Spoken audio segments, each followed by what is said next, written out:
Well, hello and welcome back to Run Brevard Running Zones podcast. And you are watching us here on Zoom. And we're glad you're joining us, whether you're listening through a podcast only platform or whether you're watching us on YouTube or at runbrevard.com. We're happy you're here. And I am one of your hosts, Katie Parsons, and I'm here with my co-host, Pete Vaughn. Hello, Katie. Hey. And John Carr. Hello again. Hi. Thanks for being back here with us. This is our August episode, August 2020. 2020, the year that just is getting better and better as the months go on. But we're happy you're here with us. And today we're going to be recapping our Firecracker 5K and talking about our upcoming Tailgate 2-miler that we hope we see you all at. Covering some new things in the store, some shoes and some gear. And if we've got some time at the end, I'd suggest you stick around because we may have some fun with a conspiracy theory today. So with that, we'll get things started. And I think maybe we should just start by checking in with each other because I know you all see each other at the store a lot. I don't see you very much in person. I did see you at the Firecracker 5K though, so that was great. But John, what's been going on with you in quarantine and the latest? Honestly, I don't do a whole lot. I work and I go to the gym and sometimes I mow my lawn. Sometimes. When there's not wildlife interfering with you. Yeah, I did actually mow that day. The birds stuck. They were like, roaming the yard for like a few minutes and then they took off. So I don't know. Did they take off when you started the lawnmower or they left before the lawnmower? Yeah, they left before I started weed eating.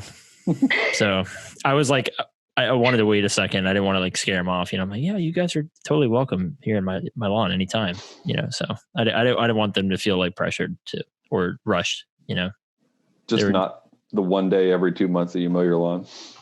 Yeah, I mean, it's usually like an every other week thing. I'm like, you know what? The grass has grown a little bit from last week, but I think it's okay for another week. And then sometimes we just get so much rain that I'm like, well, yeah, I probably need to mow the lawn today. So that is pretty exciting what you've been up to. Many things. Yes, so many things. My son mows the lawn now, so that's like a small victory in our house. He mowed the lawn today. And a little bit of my neighbor's lawn accidentally, but you're welcome. What can I say? He's just an overachiever. If nothing else, you made it a little bit easier for him by putting the pool in the backyard, that would have been a lot more to mow. So it used to take forever to mow the lawn. And now there's just a little bit on the side and a little bit by the mailbox. That's it. Because you can't even mow our regular front yard yet because everything's still growing in. So, but how about you, Pete? Mowing the lawn, doing anything else exciting?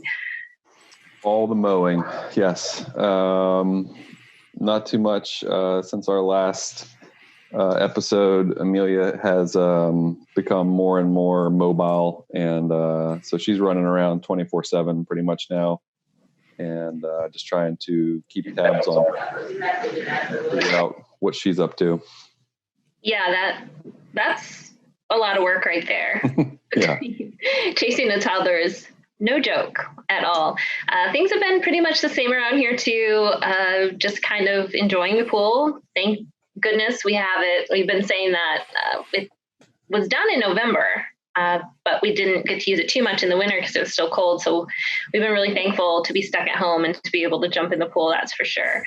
And then last weekend, I know we all kind of hunkered down sort of for this tropical storm. ECAS, John. How do you say that? And it's not Isaiah's.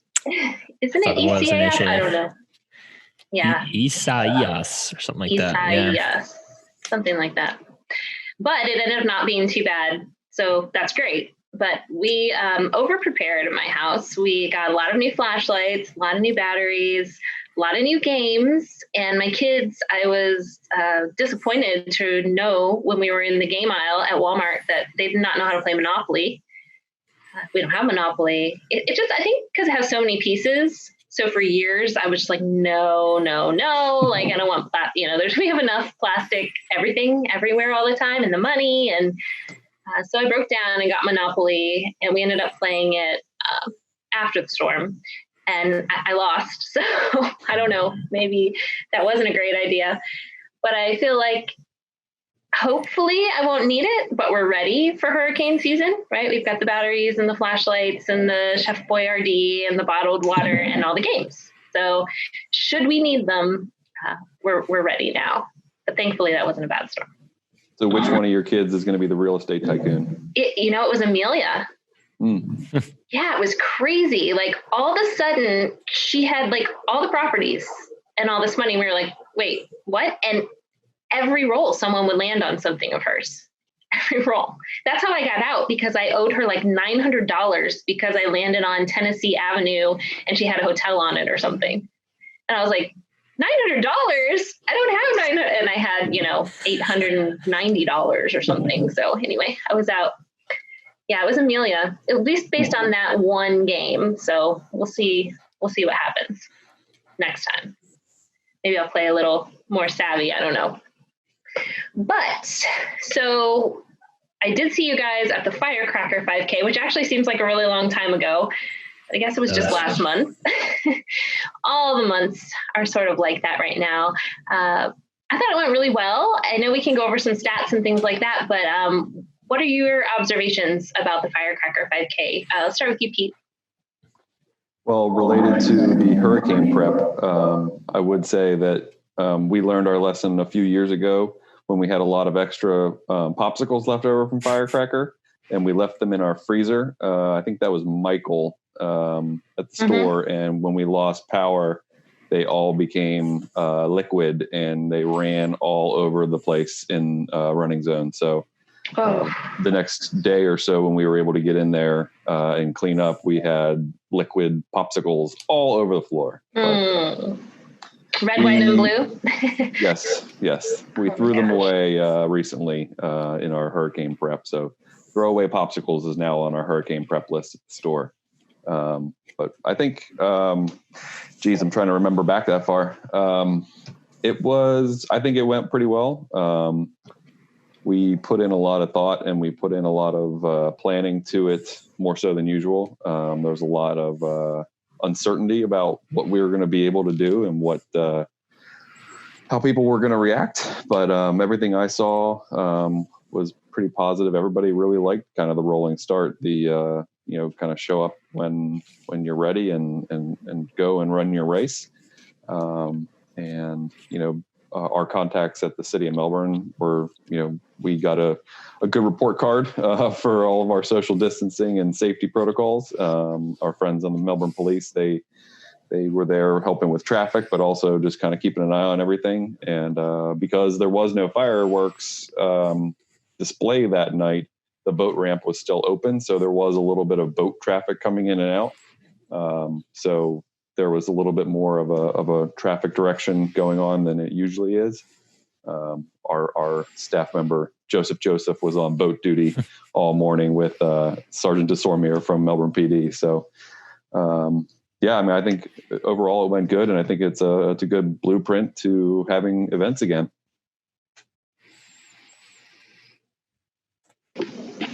Yeah, I'm muting myself. I'm home, so every now and then there's some noises in the background, but I agree with you. I feel like I also felt like the weather was pretty good for the 4th of July. It was overcast at the start, the hour of the start, or however, when you were starting. And it just seemed like a great day to run. I remember wishing I could run because it was so awesome. And then there was no bridge, which I kind of feel like the bridge is, especially in the summer like that, sort of like a rite of passage. Like you can brag that you did that on the 4th of July. So I know maybe the bridge was missed in that way, but having that flat road and that good weather certainly made for a good run and a good 5K for everybody. I put my glasses on and I'm going to go ahead and read some of the official things we have from the Firecracker.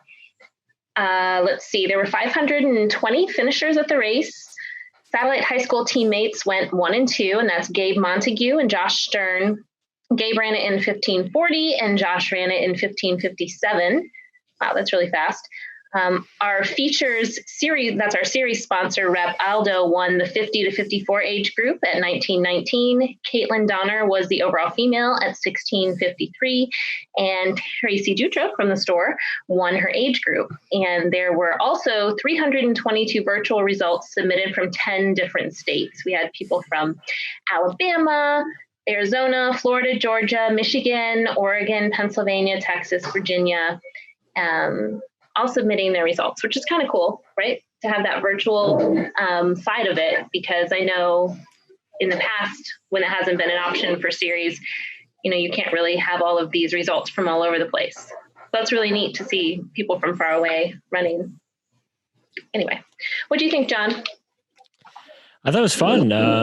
It was, in the timing booth, there was a bit of a different way we were having to look at stuff because, we were telling everyone, if you've already started and finished, don't go back to the start. And if you've already haven't started yet, don't go to the finish before you go to the start, because those mats, in a regular race, that start mat's only live for so long, like maybe 10 minutes, 15 minutes max. And then, but that was the thing with the rolling start, the way that the program works is, if you go back by that start after you've already finished, it's going to read you again, since it was still a live start, Matt. So there was a couple people who they did go close enough to the start that they read again. And then we had to go and, take their second start time and change it back to their first. Otherwise they had a negative time. And there were some different challenges that were, a part of the rolling start, but it was the way we set it up and the precautions we took. We were able to, make sure no one had any real timing issues. And I don't think anyone really did.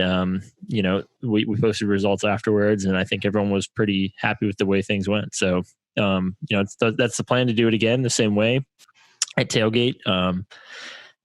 Having a different start and finish, and having that rolling start. And, I think the one thing that'll be interesting is just making sure no one parks near the start or finish, so that their bib doesn't read, when they're getting out of their car. So we'll have to make sure everyone is aware of where not to park, but that'll probably be part of my job on social media. So. Yeah, that sounds like a job for you, John. I will say that the people I talked to with the rolling start really liked it. Maybe they got there 10 or 15 minutes early just to wait, and then they realized they could start. So they went ahead and started, and just having that opportunity to begin, or vice versa, maybe they were a few minutes late, they could still start as long as they were within that hour window. So I think people really like that. And of course it spaces people out on the course, which was the whole point of doing that. And it worked for sure. And I think people really had an enjoyable race as a result. For sure. And then, shortly after Firecracker, which is a 7-4, we started the Running Zone 777 challenge, kind of a fun challenge to keep people active between Firecracker and the second race of the series, which is coming up, Tailgate 2-miler on August 16th. So we just wrapped that up yesterday on 8-7, went from 7-7 to 8-7. And today is 8-8. We announced the final results of the challenge. And today is also Don Piercy's birthday. So by the time this is going live, it'll be past 8-8. But I hope you still wish Don a happy birthday if you happen to see him. Total miles for a 777 recap. We've got 8,324.56 miles collectively run from 192 participants, and $890.59 was raised for the Haven for Children. They usually have a big fundraiser that happens in March, I believe, is when the downtown Melbourne 5K is. Unfortunately, it was canceled due to COVID this past year. So we wanted to do a little bit of a fundraiser for them. They have a great kind of charity that helps kind of homeless children and children that don't, they're underprivileged.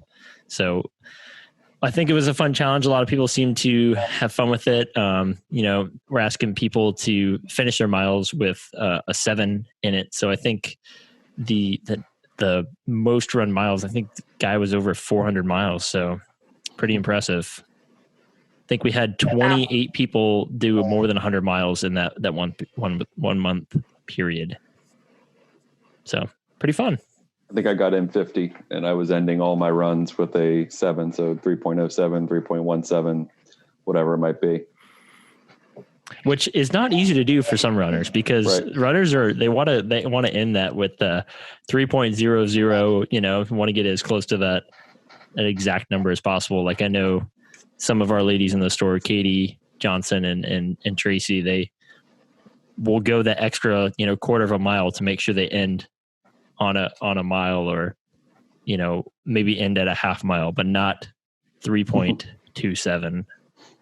It's unheard of. Yeah, I'm the same way. I like to get all the way to the end. For a run. For a walk, I don't really care, but I got a few in. I didn't track them as well as I should have. Sorry about that, John. Do better next time.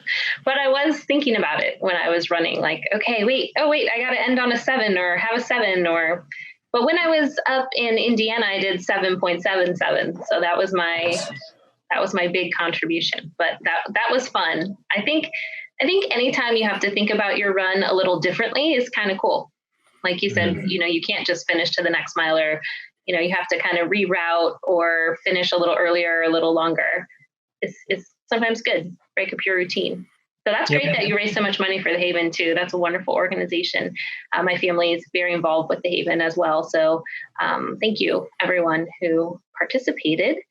And I think we are in the midst of putting together another sort of miles challenge. So you'll want to stay tuned for that here at Run Brevard. And John, that'll probably be your job too, through social media, to let our listeners know. And listeners and viewers, reminder, if you are not already following us on social, at Run Brevard on Instagram and Twitter, and Run Brevard group on our Facebook page. And we'll have some updates on that coming up. But before any of that, or what we for sure have coming up, a week from, we're recording on a Saturday, so a week from tomorrow, depending when you watch this, on August 16th, is our Tailgate 2-miler. So Pete, you want to fill us in on that? I will fill you in as much of the details that we have right now. So we are doing, again, it's not quite a corral system. It's not quite a wave start. We're just calling it the rolling start. So we have a shorter time frame this time around. We're doing a 6:30 through 7 a.m. start time up at the Avenue. It is the second race in our series. And once again, for anybody that registered, if you did register for the series, you were able to manage your own registration if you wanted to do some in person and some virtual. As long as you complete your virtual runs and submit results, you're eligible for the super cool beach towel at the end of the series. So if you are registered for the series and either can't make the race on Sunday the 16th, or you feel safer doing it virtually, you have that option. And John's put together a lot of how-to videos on how to switch your registration within Run Sign Up account. And the race itself, in-person event, like I said, we will be starting a little bit earlier than we usually start. We usually started at 7 a.m. We're doing 6:30 through 7. You will get a time assigned to you based on your estimated finish time, just like we did for Firecracker. We'll be continuing the same protocols of social distancing and recommending masks before and after. Our staff will all be wearing masks whenever we're around anybody. So far, John, I was looking this morning, it looked like we had about 400 registered for the in-person event and 200 more for the virtual. So we're clipping along. The beneficiary for this race is a new beneficiary this year. We have the Central Brevard Sharing Center this year. They were in the store sometime earlier, I think last week, getting kind of their volunteer assignments, and we're happy to help them out during this time where there's a lot more people that need to access some of their benefits right now.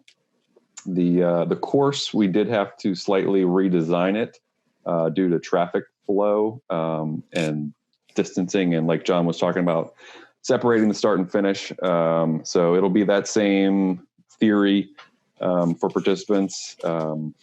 Again, once you've already started, please don't come near the start. And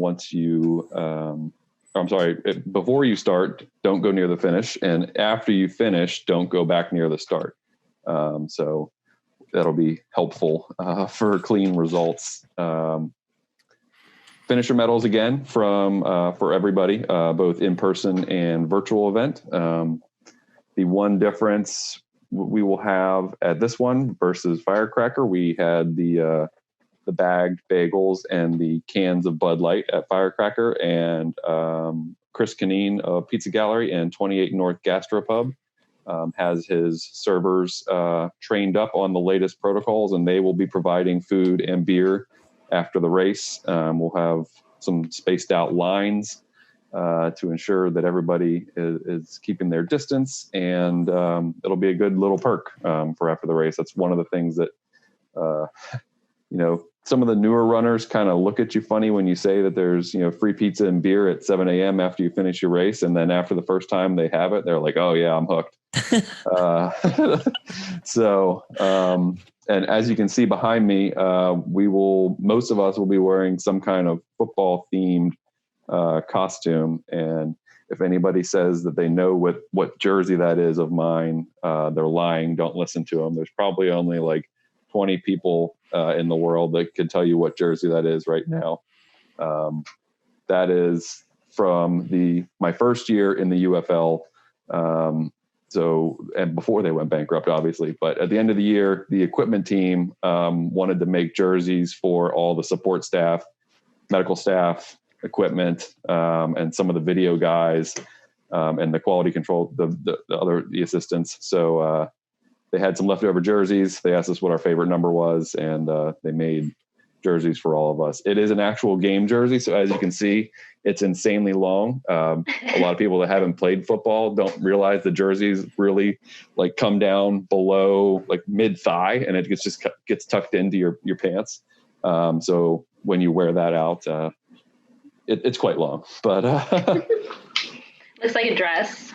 Yeah. So when we see you in that, don't be surprised. I'll bring it, and you can wear it, Katie, if you want. Okay. I'll wear it. You'd be the most famous person to ever wear my jersey. Yeah. Okay, we'll go with that. Can I ask?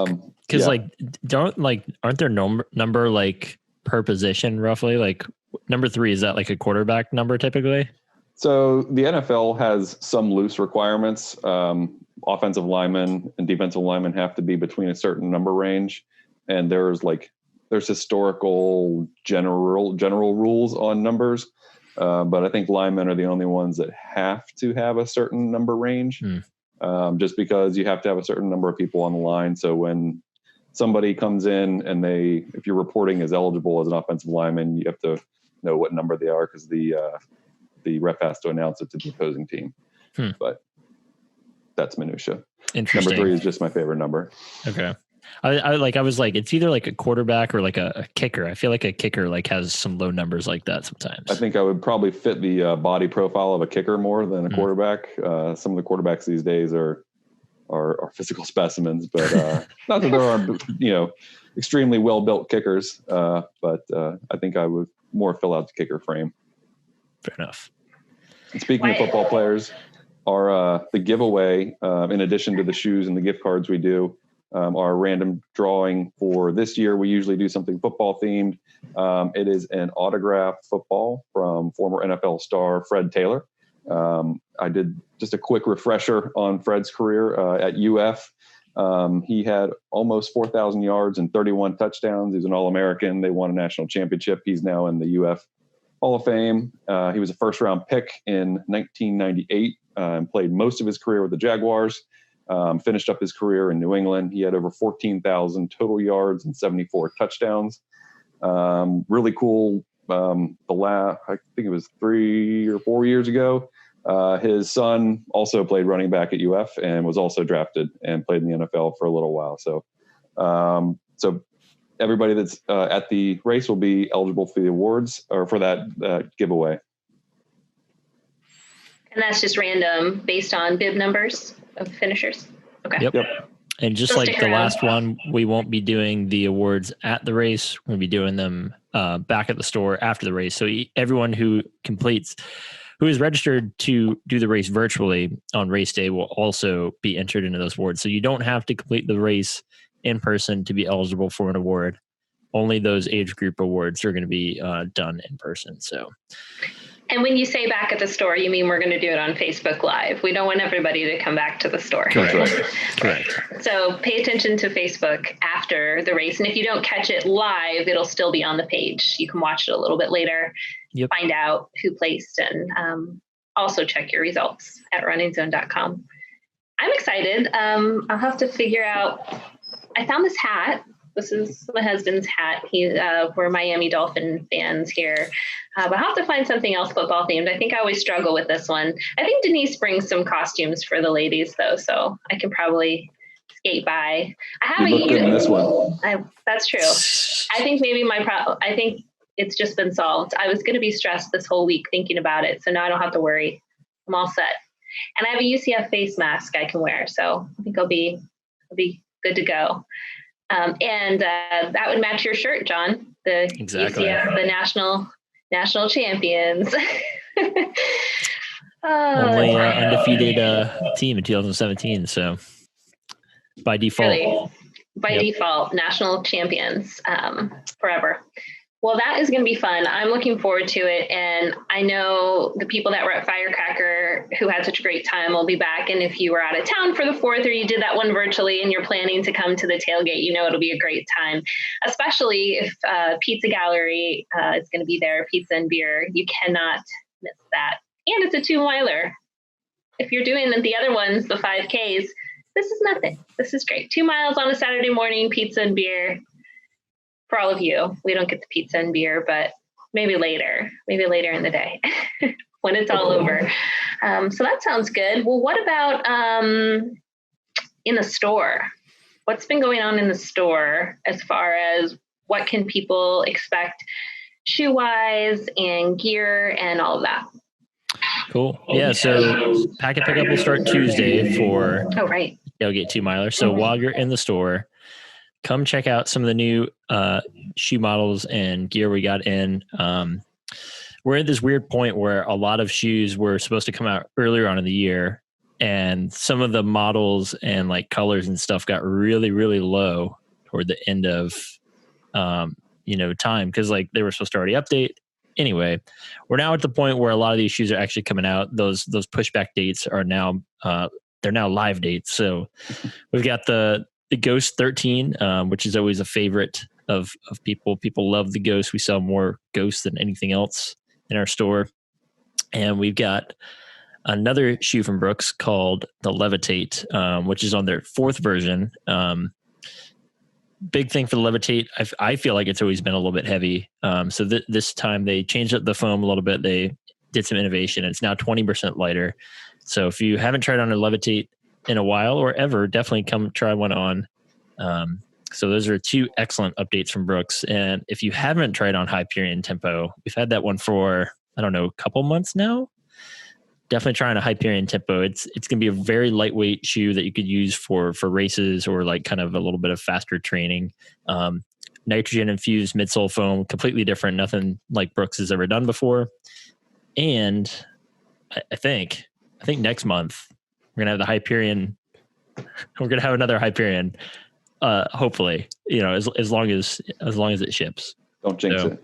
Yeah, I won't say it. So from Brooks, we got those great options. Got some new apparel from Brooks, mostly ladies stuff, I believe. So ladies, come check out. We got some new shorts and some tanks and some cool stuff. I know Tracy loves those new shorts we got. It's a kind of a bright neon kind of pink color. It's not quite pink. I don't know what you call that color. I don't know. I think when it was using, I think in the catalog, it's definitely a bright pink, and they were using it with a lot of different combinations of their apparel. And when it was used with that darker maroon that Katie loves so much, Katie Johnson loves so much, and she's trying to rally support for that color. I know that was beat, but I don't know what the pink was. Yeah. Well, that's it from Brooks. Get some new Saucony updates as well. One of my favorite shoes of last year was the Triumph 17. I thought it was a great update over the Triumph ISO 5, and they've updated again already. I think Triumph came out in like November of last year. This year we're getting it a little bit earlier. I think they just wanted to kind of stagger the launch date. Triumph 18, for the most part, still feels really great. I think they streamlined the shoe a little bit to kind of, I feel like the last one was super, super cushioned in like the interior heel foam and like didn't always have the greatest lockdown. They improved it on this one. And we've got one of the Endorphin line shoes as well called the Endorphin Shift. Great everyday trainer. Could do your faster stuff in it as well. All their Endorphin line has this, what they call speed roll technology. So it's kind of got this forward roll to it. So definitely check one of those out. Another huge fan favorite, the Clifton. We got the new Hoka Clifton 7. For the most part, they didn't change too much on that shoe. I think most people really, really loved version 6. Just got a different upper. You kind of got that kind of, like New Balance calls it ultra heel. I don't know what some of the other companies are calling it, but it's that heel that kind of flares away from your Achilles to kind of like stay out of the way for the most part. That was one of the main differences. And then the Hoka Rincon 2. So a little bit less cushion than the Clifton, a little bit lighter in weight. So good for, people who like a bit of a firmer feeling shoe, or, something that you could do a little bit quicker stuff in. Because the Clifton just has so much kind of squish to it. The Rincon's just going to have not quite as much marshmallowy feel to it. And then one of my favorite shoes of all time from New Balance, the Beacon. I started running in Beacon version 1. We got version 2 last year. And then this year, I think we just got them in yesterday.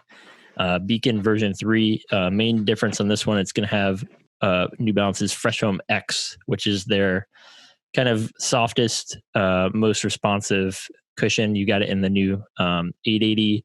You've got it in the 1080, and soon enough we'll have the New Balance 860 version 11 with Fresh Foam X as well. So definitely try on those models while you're in there picking up your packets this week for Tailgate, and let us know what you think. No, I'm a big fan of the Clifton, but I like the cushy, the marshmallowy feel that you described. Sounds amazing. So I definitely, the Hokas I have are pretty worn out. I throw them on every couple weeks just for a run, but I definitely need to come in and get the new ones for sure. Yep. Sold. That's great. So, and then I don't know how this works since I don't work in the store. As the fall goes on, do more things come out before the holidays as far as shoes or gear, or does it slow down a little? What traditionally happens? I'm trying to think of what else is coming out before the holidays, other than that Brooks shoe that I was saying is coming next month. Mm-hmm. I know we've got there's some Q4 updates that they usually do, like end of the year. I mean, the big ones, Brooks Adrenaline GTS, but that's usually around November for Run Specialty, and the rest of the market gets it in December. We've also got one of the companies I've super loved, and we had the rep on here, is Diadora. And I won't mention the name of the model because I don't know if it's been announced yet, but we've got a new model coming from Diadora sometime in October. And from what Alex has told me, it feels amazing. He thinks it's one of the best shoes they put out so far. So I'm really looking forward to trying that in October, and I can't wait to definitely stop in when you're getting ready for Ghostly Gecko and try on the new Diadora. All right. So I'll parlay that story about Alex and that shoe. Since he was on our podcast, Alex has had his conspiracy theory radar up a lot more. And I don't know if you've seen this, Katie. I know John and I have talked about it. I've talked about it with my wife, Laura, and some of the other people. But Alex not alerted us, but we had a little group text going about this Wayfair conspiracy that's going on out there. You haven't seen this? No. What is it? Wayfair, the furniture company? Yes. Okay. Yes. So, John, you might need to back me up on this, but basically the gist of it is there were some really random pieces of furniture, like cabinets and trunks and stuff, that was insanely overpriced, like $12,000 for this set of very boring plain cabinets, and kind of like the same exact cabinet you would buy anywhere else for like $100. And there is a pretty growing group of people that believe that Wayfair is actually trafficking humans in these cabinets, and Oh my all the God. models of these cabinets are named after. They all have women's names, and apparently there's some weird Russian website which I would not recommend going to, for the record. But apparently you can find if you look at the names of these people that are missing and the names of these the models of these cabinets on Wayfair, they line up almost perfectly. So I think there's something fishy going on with Wayfair, it seems. Yeah, that's really crazy. Someone had it was a theory someone had posted online, and it took off really quick. This was probably maybe 3 weeks ago. It was a really weird. I mean, it's scary to think about, but I just Googled it now that, we're talking about it, and it's just all, news articles that false theory, or of course it's a false theory. No, I mean, Wayfair even had to come out and take those, because it was like a $12,000 cabinet. It was like a cabinet that was it was supposed to be like an industrial strength cabinet that, that you would use in a warehouse or something. But people are like, why is this cabinet $12,000? And there was no justification for it or anything. And it was like Pete said, it was had the same name as some of these missing people. So it was pretty creepy. But, so you would have to specifically know that you were looking for that, right? Because otherwise no one would spend $12,000 on these things. So that's what people were saying, that it was being listed and people, certain people knew to look for this or something like that. Okay. Yeah. Wow. And there's a Russian people, or one of the darker theories we've covered, I feel like. Wow. Yeah. Okay. Yeah. I mean, I'm going to look it up, but I won't click on any Russian links, but I will look this up, even though it sounds like someone's trying to debunk it online already. Wow. Like said, John, Wayfair has already come out and said, obviously we're not selling people in our cabinets, but of course they would. Of course they'd say that. How did they explain the price?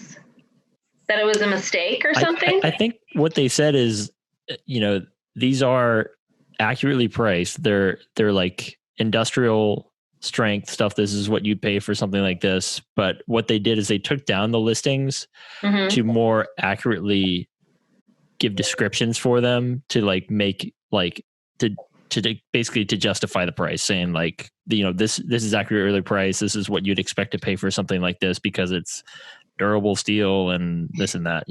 Okay.